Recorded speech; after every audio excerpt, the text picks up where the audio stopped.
Well, well, well. You're here to see the deep, dark secret, the moves, the hacks, the forbidden techniques that's going to give you a powerful physique, the kind that monks meditate over. All jokes aside, you're probably wondering the million-dollar question. What's the moves?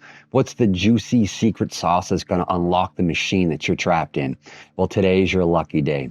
Because while everyone else is salivating over the newest supplements, I've been shouting the same thing for literally the last 5 years on YouTube and well over 10 years on behalf of Pacific Rim Athletics.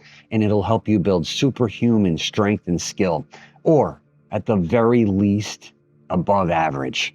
Let's begin. And here's what I mean by superhuman strength. A six-pack, that's cool.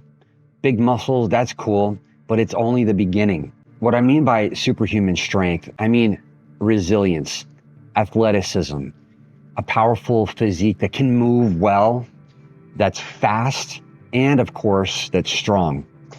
Now, underneath all of this is that deep secret that I'm talking about, that deep, dark secret of a hidden network of connective tissue, neurons, and your brain. So how do you actually train these at your level, whether you're beginner or advanced? So here's the myth that it's about muscle size. You're going to see all sorts of content created about losing weight and gaining muscle. And those are the two sort of mythological creatures of fitness that's peddled to the masses. The common belief is that most people think that strength comes primarily from muscle size and mass. Here's the reality, and this is just embedded into nature. This is who you are.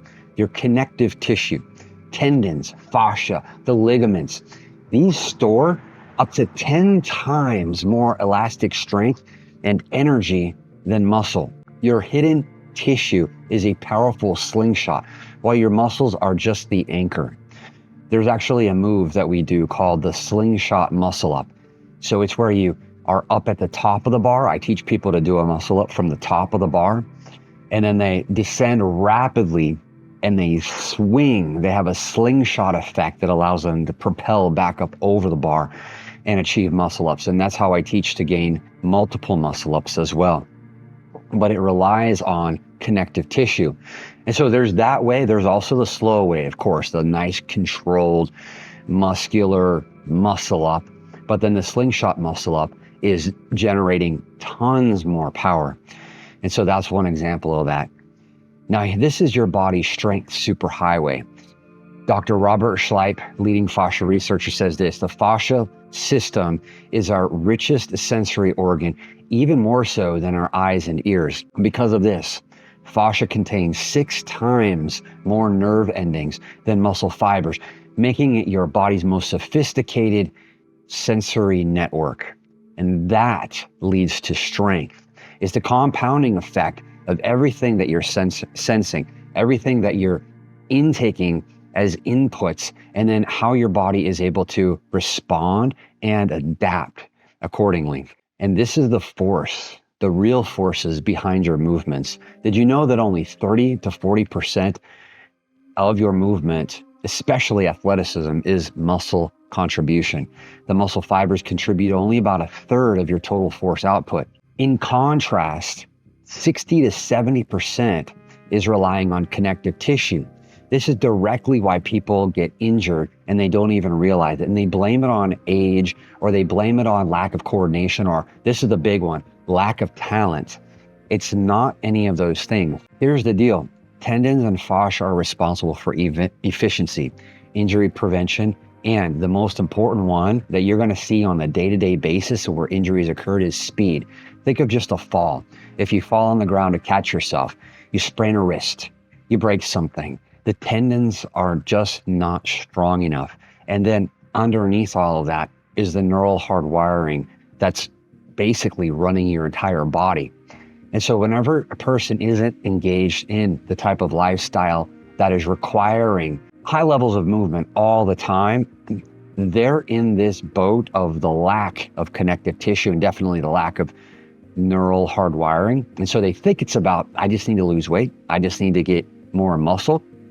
And I used to think that way too. Probably about 2 or 3 decades ago, I got into the whole thing and I studied all the transformation stories like you guys probably do.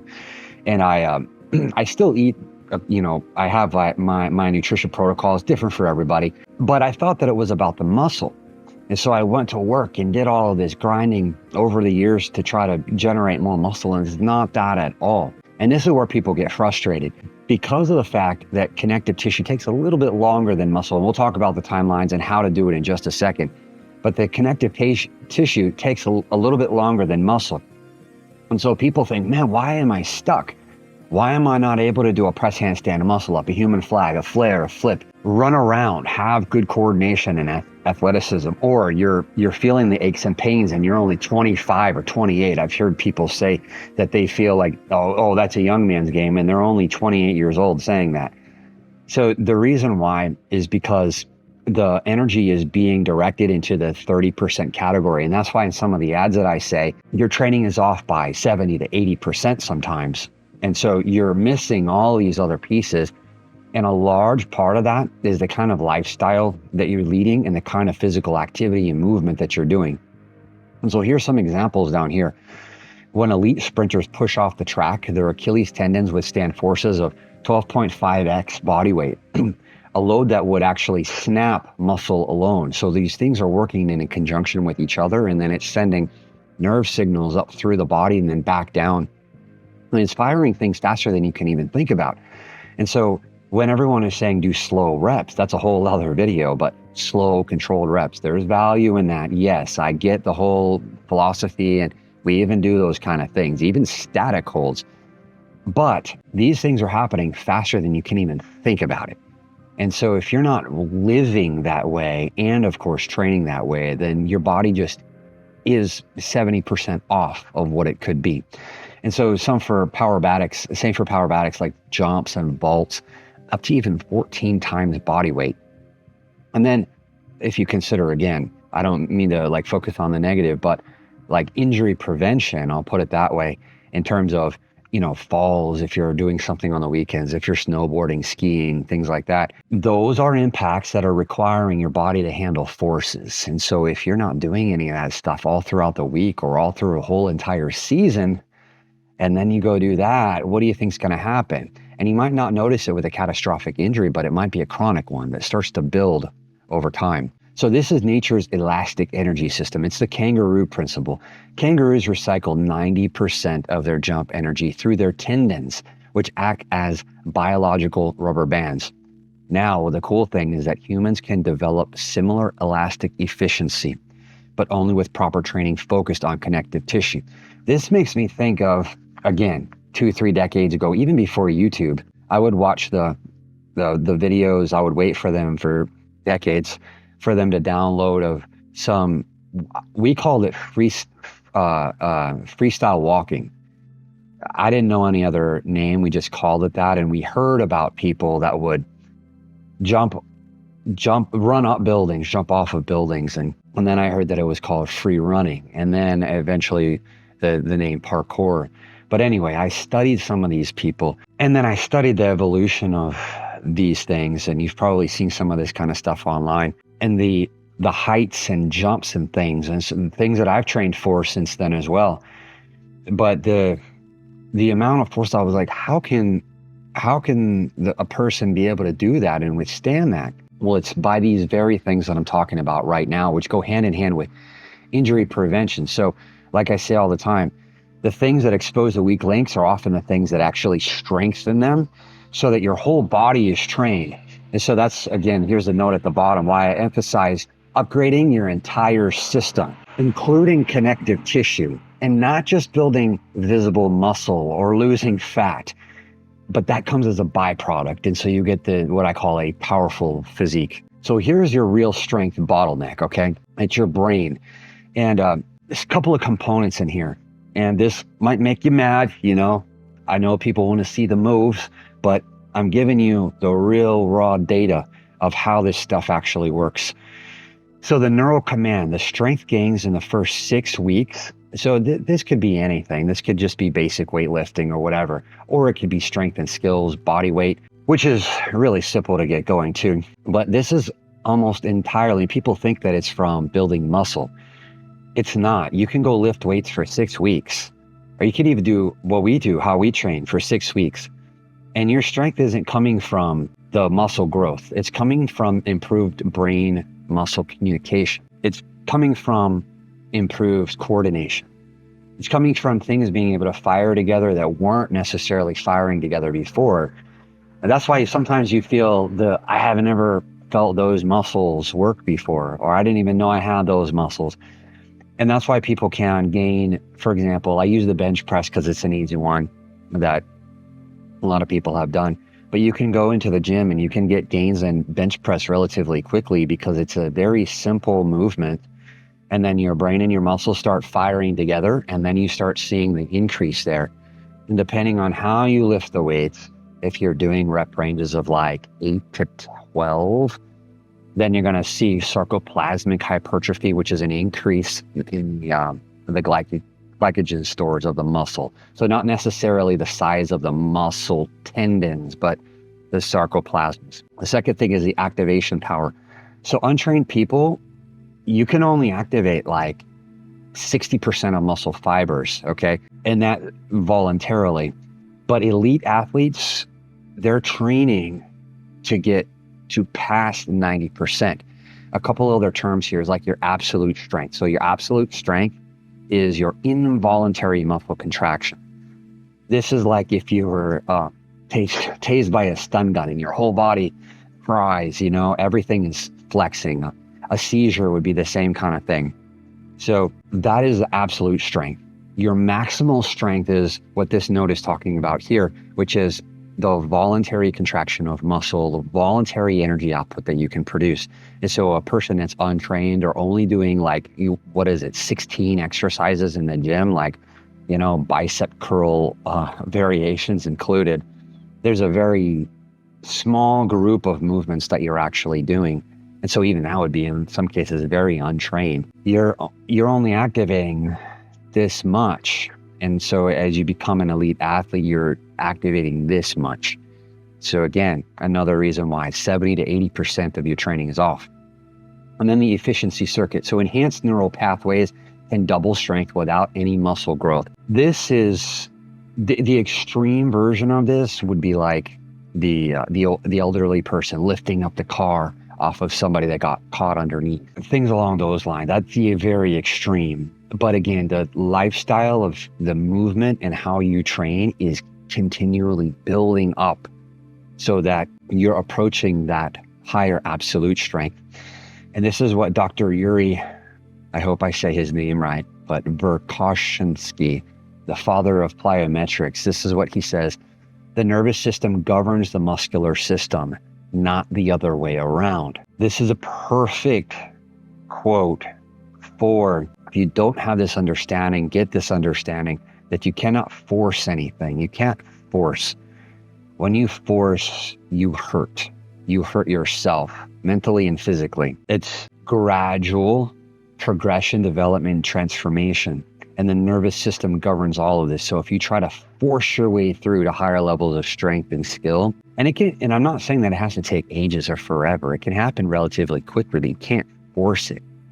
The nervous system has to go with the flow. And that is the deep, dark secret about superhuman strength, is it is underneath all of the muscles and it's guiding the muscle. So the new strength question: how much of your muscle can your brain actually turn on? It's not about how big your muscles are.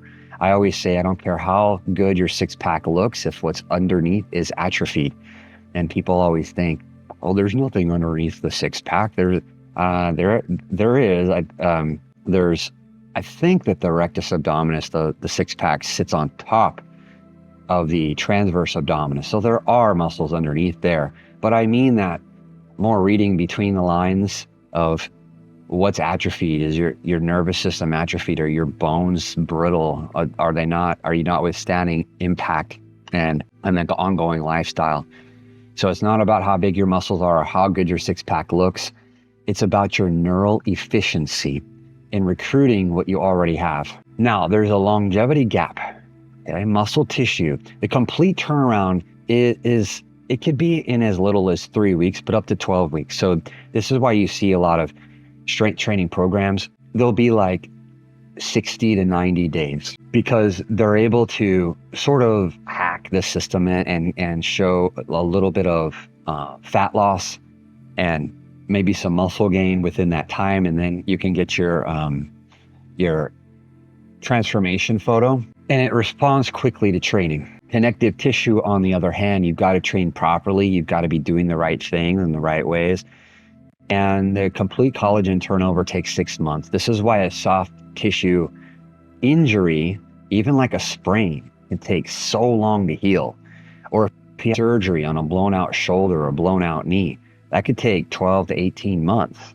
However, again, what's underneath all of that, so your healing time can be sped up whenever you're training properly and doing and implementing the things that I'm talking about. So training connective tissue requires commitment to longer adaptation cycles, but the payoff is strength that lasts decades, not just seasons. And that's like the old man kind of strength. So this is your body strength network. Fascia lines, mapped by Thomas Myers and Anatomy Trains, connect your entire body from head to toe in continuous sheets of tissue. This means a tight ankle. I'm sure you guys have heard things like this before, but a tight ankle can literally weaken your grip strength through these fascial connections. So this proves that your body works as an integrated system, not just isolated parts. In other words, a tight ankle can modify the way that you're walking. It can start to create tightness in the back, even back pain, that starts to create compensations in other areas that can then start to downgrade your strength in the upper body, all the way down to your grip. And this is the aging truth that nobody tells you. So average muscle loss per decade after 40 is about 8%. Whereas tendon stiffness loss, this is that sort of like, it doesn't mean like inflexibility, but just that tightness, like bamboo. That's the best analogy. So there's a certain stiffness, but a spring back. And there's a certain range of motion that it can go and it springs back. But anyway, tendon stiffness losses 4 times faster, 32%. Accelerated loss of tendon function per decade is 4 times that than muscle. So this explains why athletes often feel weak despite maintaining decent muscle mass. Their connective tissue system is failing. Or the other way, younger folks that are watching these videos, if you're thinking, why can I not do these things? Why do I feel uncoordinated or stuck? Why can't I get this move or that move? It's the same reason, the connective tissue and then the nervous system underneath that. Keith Barr says training connective tissue determines whether muscle power can ever even make it to the movement. And this is a brutal, but it's a must do. Fascial network training. And I know these sometimes sound like big words, but just try to boil it down, okay? Connective tissue, the stuff that connects your muscle to your bones. Fascial network training. Develop the integrated tissue systems that connect your entire body. Then neuromuscular activation. Again, like we talked about, the neurons that are wiring all of this stuff together. Enhance your brain muscle connection to recruit more of your already existing strength. It's just there. It's there, but it's just not doing anything. Like I said, you're operating at like 60% maybe. And then, a high performance athlete is 80, 90, even 90+%. And then of course, tendon elasticity development. That's the bamboo-like mobility and spring and pop and snap. So building these properties can amplify your power and simultaneously prevent injury. Now, this is the truth behind these impressive feats. We've got 2 moves here, the hollow back handstand and human flag. A hollow back handstand demands neurological firing and tendon strength more than just muscle, although it does build muscle, I can assure you of that.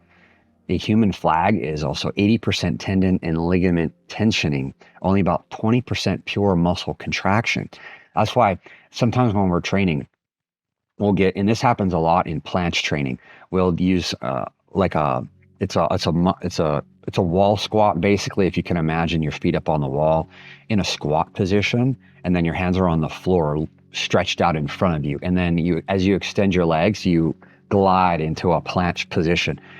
And so we'll do those for reps. And it's a imagine closest example would be like if you had dumbbells of as much as you weigh, divided in half in each hand. So for me, that's like almost 95 pounds in each hand with locked out arms, and then lift them from your side up in front of you and then back down. And when we come out of that position, you don't feel the muscles, you feel the tendons and everything, just like all of a sudden you feel this pain and then the release from being in that position. It's a completely different feeling than muscular hypertrophy training. Now, here's the hidden reality of advanced strength.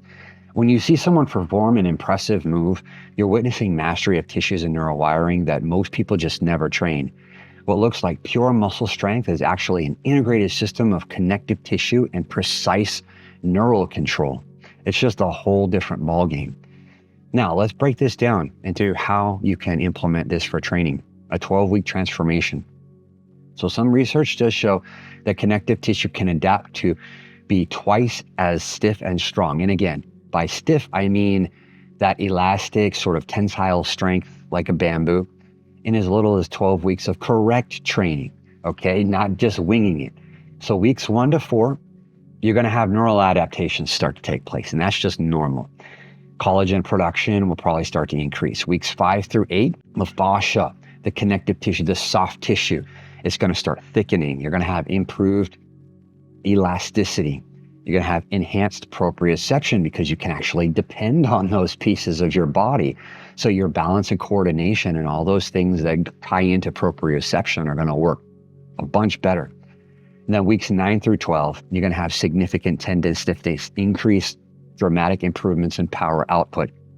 And this works in cycles. So let's say that depending on how you train, the intensity of you train, the consistency, all of those things, let's say that you have I don't know. So let's be super like low. Let's say just 5% increase across 12 weeks. Well, you repeat that across a year, okay? Then you're starting to get into 15, 20%. Then as you go into multiple years of this kind of training, 20, 25%, 30, 35% increases in the real strength of your connective tissue and your neurological system that, again, shows the feats of strength and skill, but is also preventative of injuries long-term. And so this is why consistent training with the right methods yields exponential rather than linear results. And that's what I just described, stacking those 5% cycles on top of each other. So it's not just like you do this 12-week thing and you gain 5% and that's it. No, you continue to stack up, and you might not, gain 5% every time. You might gain a little bit more, maybe a little bit less, but you're completely reconditioning your entire body. And here's another brutal truth. Strength isn't what you see in the mirror. I'm sorry to tell you, it's not what you see in the mirror. It's the silent system beneath the muscles that determines your true capabilities. You've probably seen people that look awkward. They don't look like the bodybuilder on the beach. They could even look skinny to you, but they're exceedingly strong and you wouldn't even realize it. But also, if you know how to train, then you can also put on the muscle that is nice and aesthetically pleasing. So this is the most disturbing reality. If you're not specifically training your connective tissue and neural systems, and more importantly, your mind to believe it is possible, you're already on the path to lose, regardless of how much muscle you might be there right now. That, or you've seen other people probably have seen. So we don't want to be there. So this is the path to extort. Train the complete strength system, not just muscle, lumbar abilities that boost explosive power, like flat flares, flips, really doing whatever you want to do. That's what it comes down to, freedom. And this is the difference between ordinary fitness, total body mastery, as I call it, superhuman strength and skill, or at minimum, even just becoming above average.